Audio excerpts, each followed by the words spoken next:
Irmãos e irmãs, vocês que de casa nos acompanham, permitam-me uma breve reflexão em mais essa noite de novena, alusiva à nossa padroeira, Nossa Senhora de Fátima, nesse domingo do Bom Pastor e domingo das Mães. A imagem do Bom Pastor que o Evangelho nos apresenta vem lembrar-nos, quem sabe, do pastor, do líder que habita em cada um de nós. Afinal, Jesus Cristo é o exemplo maior de perfeição do ser humano, de homem, porque se foi 100% Deus, como sabemos, não deixou de ser 100% homem, ser humano.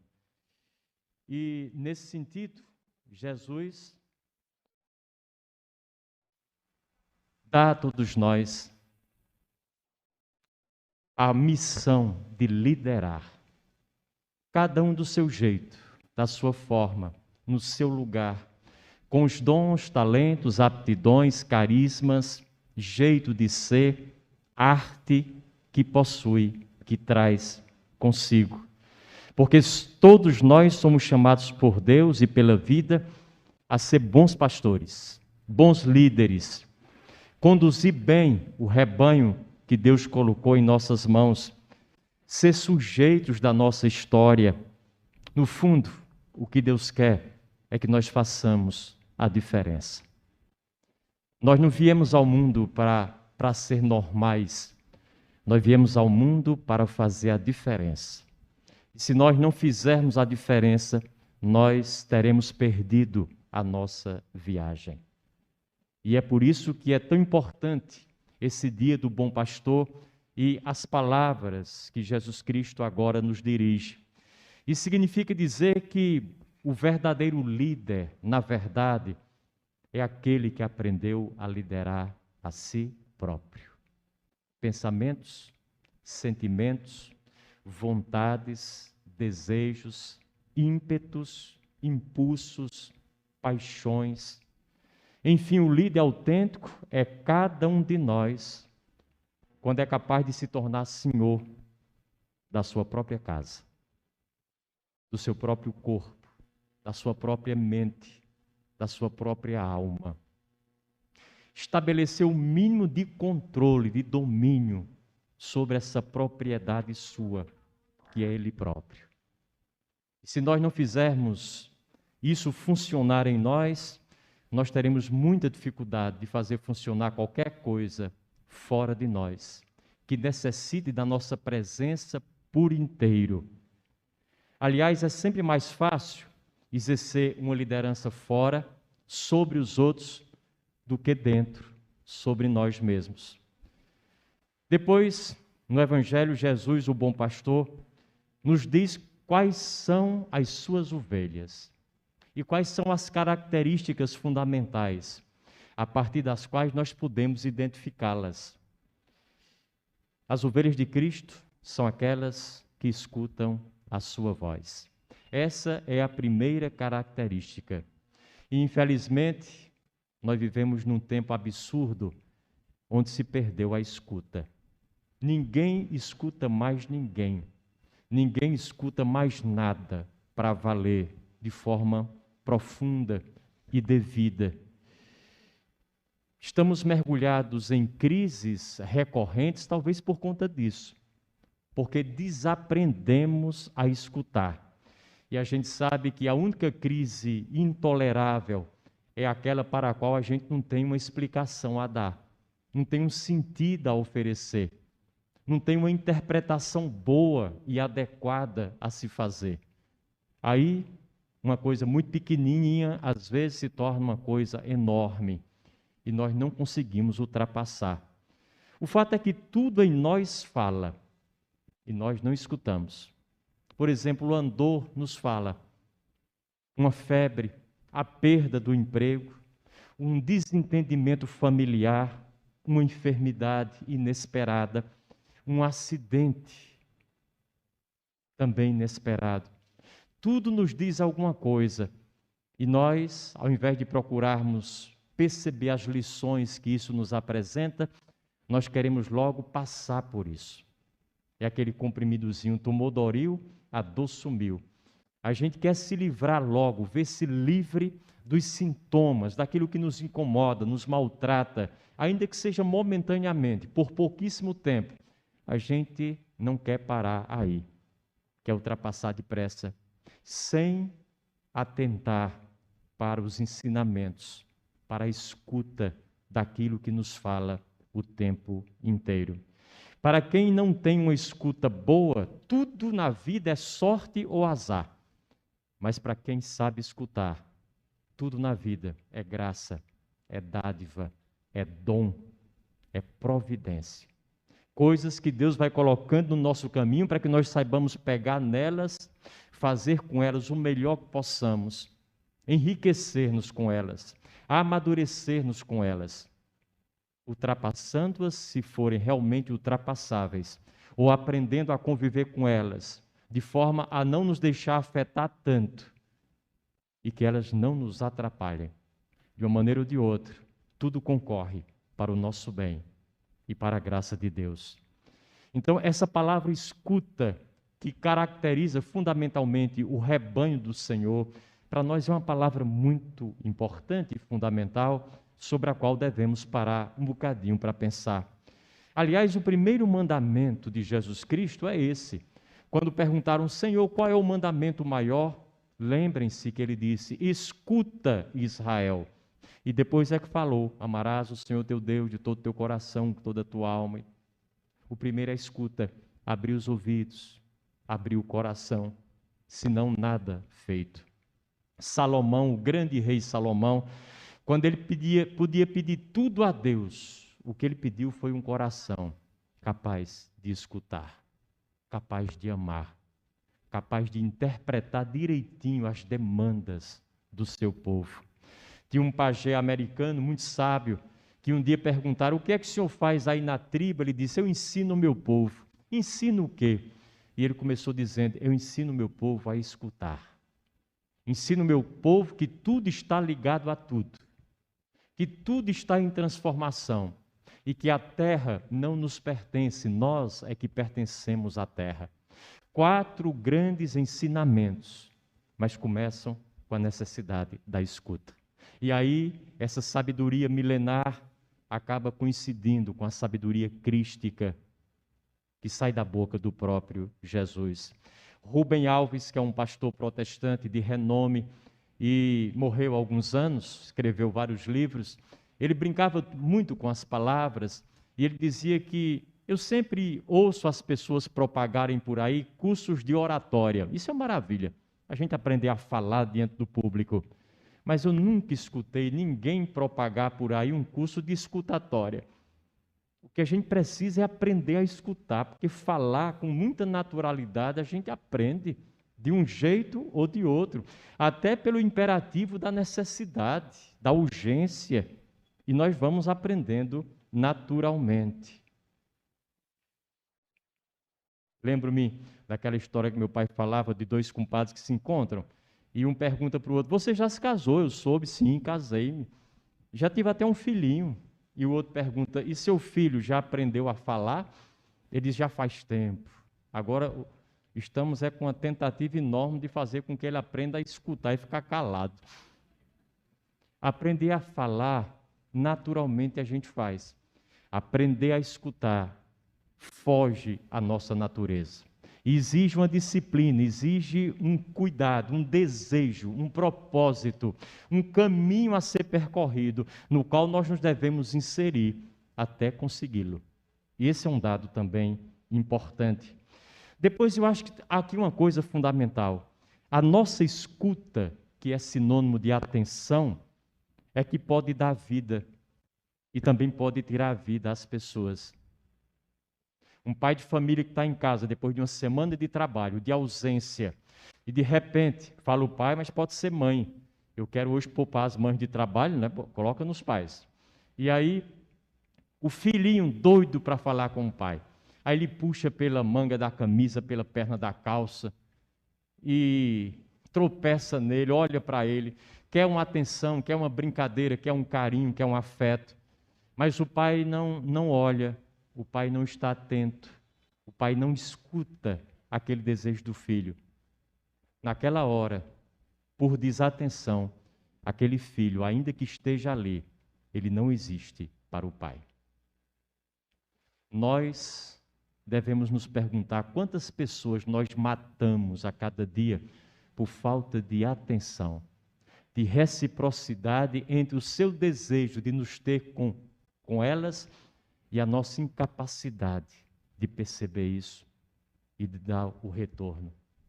Quantas pessoas nelas nós geramos vida, porque somos capazes de nos dignar atentos às suas demandas e às suas buscas relativas a nós. São perguntas importantes. Entra aqui a necessidade do silêncio, porque escuta tem tudo a ver com silêncio. O silêncio, que no dizer de um grande profeta dos nossos dias, é a mãe de toda palavra justa.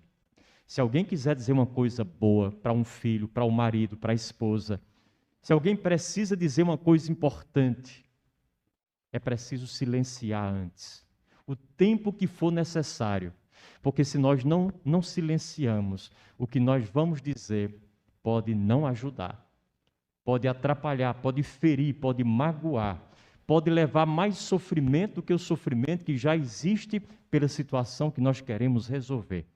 E acabamos colocando mais lenha na fogueira. Isso é o que nós não queremos de maneira alguma. Por isso precisamos conspirar, digo eu, pelo silêncio. Reaprender o silêncio, porque nós o esquecemos. Resgatá-lo, treiná-lo, exercitá-lo. Porque o silêncio é a nossa condição original, anterior a qualquer ruído. Aliás, não tem nem sentido alguém pedir silêncio. Façam silêncio. Não, basta cessar o ruído que o silêncio já está. Ele é feito, está presente o tempo inteiro. Só que parece que é uma coisa antinatural. O normal tem sido o barulho. E é por isso que a gente tem dificuldade de se relacionar com o silêncio. Ou seja, devemos fazer barulho só quando for necessário. Gritar alto, falar alto, quando for necessário. Mas não sendo, deixemos que o silêncio faça o seu trabalho tão necessário e imprescindível em nós. Por falar em fazer barulho só quando for necessário, meu pai contava a história de um senhor que estava no Rio de Janeiro com um menino, a criança dele, pequena, 5, 6 anos, e eles precisavam conhecer a cidade, mostrar a cidade para o filho, e passaram lá e viram um helicóptero num jardim, e o filho disse: pai, eu quero andar de helicóptero. Era um passeio pago. O pai se aproximou do piloto, só por aproximar-se mesmo, para consolar o menino, disse: quanto é um passeio? 10 minutos, R$1.000. Ele disse: vixe, mas não dá certo não, você não vai não, desista que eu não tenho esse dinheiro para lhe pagar. E o menino começou: pai, eu quero, pai. E o piloto ouvindo tudo, aquela cena, e ele se compadeceu. O menino gritava, o pai também gritava com o menino, e o piloto disse: olha, eu levo o senhor com a criança, não tem problema. Eu faço de graça numa condição, que o senhor durante o voo todinho não fale nada, não dê pio nenhum, muito menos esses gritos aí, e a criança também. Agora, se falar ou gritar alguma coisa, o senhor vai pagar dobrado. O pai disse: tá bom, está combinado. Entraram no helicóptero, começaram a sobrevoar o rio, e o piloto, de propósito, deu uns voos rasantes, fez lá umas manobras, umas peripécias, para ver se eles gritavam, e ele recebia dobrado, e nada, nenhum grito de ninguém. Quando ele pousou o helicóptero, o piloto disse: olha, eu estou admirado com o senhor, porque outras pessoas, por menos disso, já estavam gritando o tempo inteiro, e o senhor nada. Me diga uma coisa, para tirar uma dúvida: o senhor não teve nenhuma vontadezinha de dar um grito nesse passeio? Ele disse: eu não vou mentir não, eu tive vontade de gritar algumas vezes, especialmente quando o Jacozinho soltou-se de minha mãe e caiu. Só dê um grito quando Jacozinho tiver para cair, quando realmente for uma necessidade importante. No mais, conservemo-nos em silêncio, sem fazer muito barulho. Depois, temos aqui um aspecto importante em relação ao silêncio, é que hoje, eu diria que nós somos uma ilha ruidosa, cercada de barulho por todos os lados. Eu estava num lugar hoje, para um almoço, é impressionante o quanto de barulho de músicas diferentes a gente ouve na vizinhança. E é aquele pessoal que acha que nós temos a obrigação de ouvir o gosto musical dele, né? E aí daquele que for lá para dizer, baixa o som. Muita gente já morreu por conta disso. Porque acham que é natural, é o normal, é um direito adquirido, impor aos outros o nosso ruído, o nosso barulho. Não basta que nós mesmos tenhamos conosco. A própria oração da gente é muito ruidosa. Orações pessoais, cheia de palavras, desejos, promessas, pedidos, quando de fato rezar nunca foi falar. Rezar é escutar, é silenciar. Quando a gente fala, no máximo a gente escuta a própria voz da gente, não escuta a voz de Deus. Reverbera aquilo que a gente vai dizendo. As nossas celebrações, via de regra, e é bom sempre fazer autocrítica, e eu gosto de fazer, elas, via de regra, são muito barulhentas. Barulhentas até demais. Não há quase espaço para o silêncio. Lemos, falamos, cantamos, ficamos de pé, depois sentamos, depois nos ajoelhamos, gesticulamos, batemos palmas, depois sentamos de novo, levantamos outra vez. E assim preenchemos todo o tempo que nós temos. Não ouvimos o silêncio. Quase nunca silenciamos. E é assim, parece que o silêncio é nosso inimigo, o inimigo que a gente elegeu e tem que combater. Na hora que ele aparecer, a gente aparece com a palavra, com ruído, com a música, com o estribilhozinho, com um dedilhado no violão, porque a gente não gosta do silêncio. Acha que ele é uma coisa diminuta, menor, pequena, que não nos serve para nada. A nossa oração, bem programada anteriormente, essa sim, essa é valiosa. E vamos executá-la de cabo a rabo, conforme o planejado. Por exemplo, depois da comunhão, como é difícil, né, Padre Aureliano? Às vezes a gente termina o canto de comunhão, o padre já está aqui no altar para fazer a purificação, mas as pessoas percebem que vai demorar um pouco, já estão atrás de um canto de novo. Ou é o segundo canto da comunhão, ou é o canto de ação, isso não é para vocês não, vocês cantam direitinho. Ou é um canto de ação de graças, ou é um canto de ação de graças. Porque a gente quer acabar com aquele silêncio que está ali. Tudo que as pessoas precisavam naquele momento, depois da comunhão, é ficar um bocadinho em silêncio. Mas a gente não deixa. Quando não, às vezes, antes da missa, eu quando chego numa comunidade para celebrar, aí antes da missa está lá alguém dizendo, vamos rezar o texto. Meu Deus do céu, o pessoal veio para lá para ficar um pouquinho antes da missa olhando para o altar, relaxando, saindo do barulho da sua casa, da sua rua. E aí quando chega lá, aí não tem essa ocasião. O texto é uma coisa maravilhosa, mas talvez seja a coisa certa, na hora errada. Porque a missa já é completa, ela é suficiente, ela se basta. Não precisa de nenhum texto antes da missa, nenhum texto depois da missa. A missa é tudo para a gente. É o ápice da nossa oração, porque ela é comunitária, inclusive. Depois, às vezes, né, isso vale para vocês também, mas eu sei que é porque nem sempre os grupos que cantam têm tempo para ensaiar durante a semana. Mas a coisa pior que existe é um ensaio antes da missa.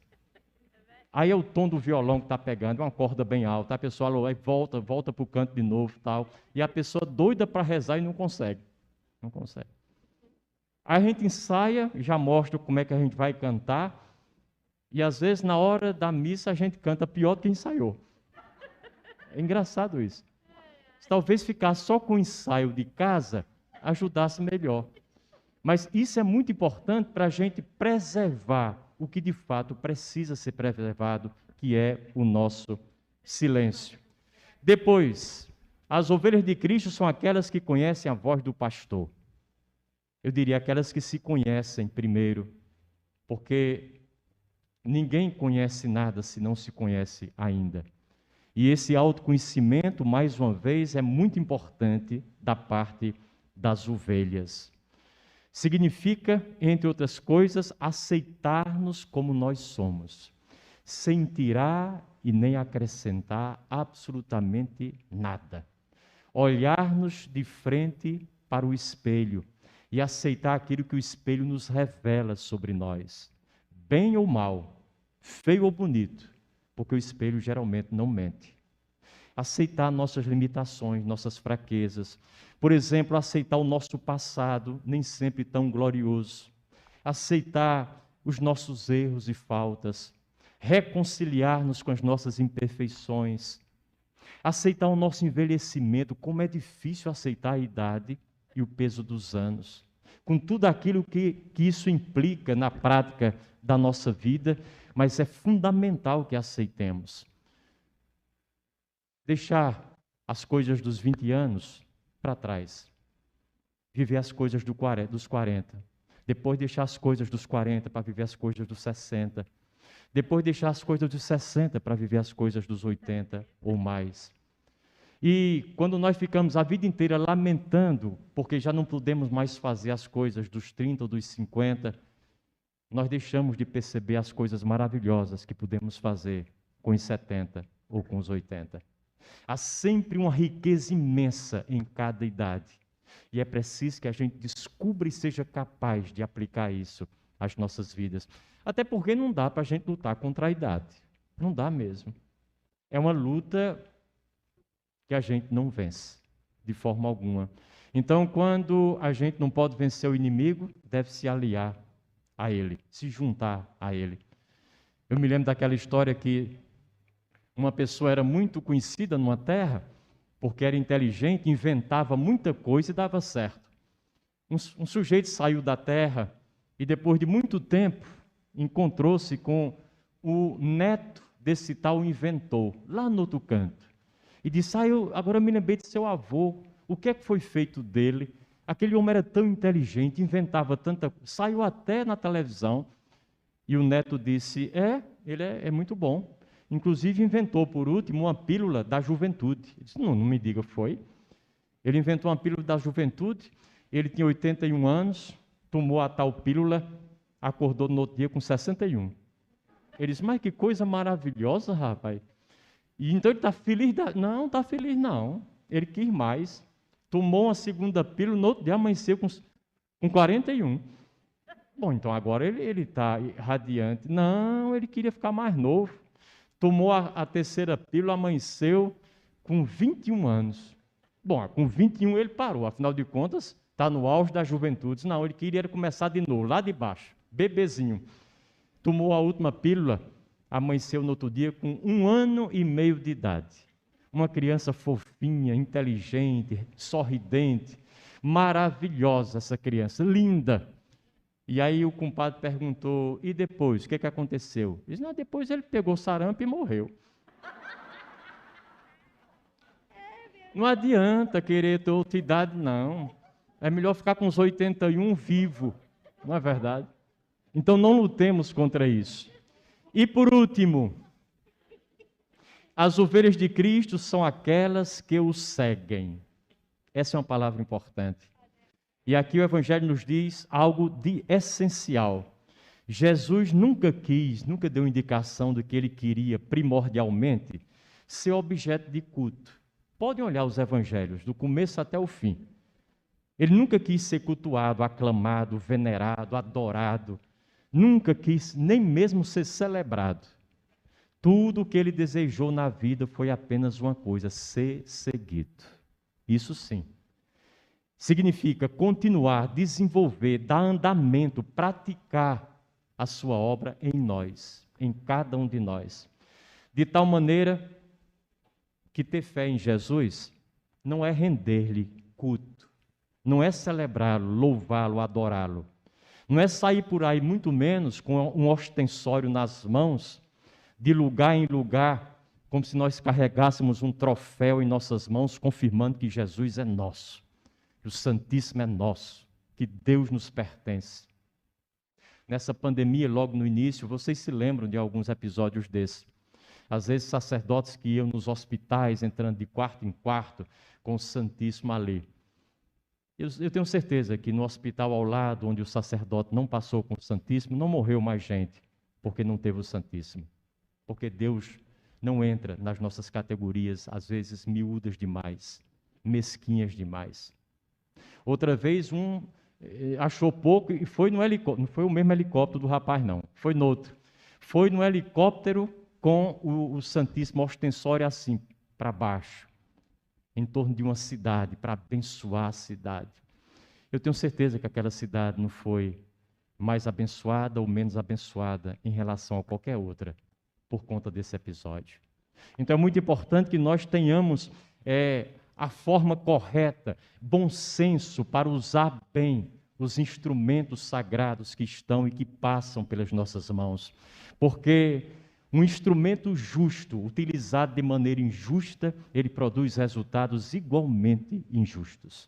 Não importa o quão importante e devido ele for, se o nosso uso não for à altura, ele se perde, ele atrapalha, ele se desunera na sua função original. Isso não quer dizer que a gente não deve celebrar, que a gente não deve fazer a liturgia como a gente faz, que a gente não deve fazer adoração e exposição do Santíssimo, nem de longe quer dizer, porque nós somos igreja. E é isso que acontece conosco. Quer dizer tão somente que isso não pode ser a prioridade das prioridades.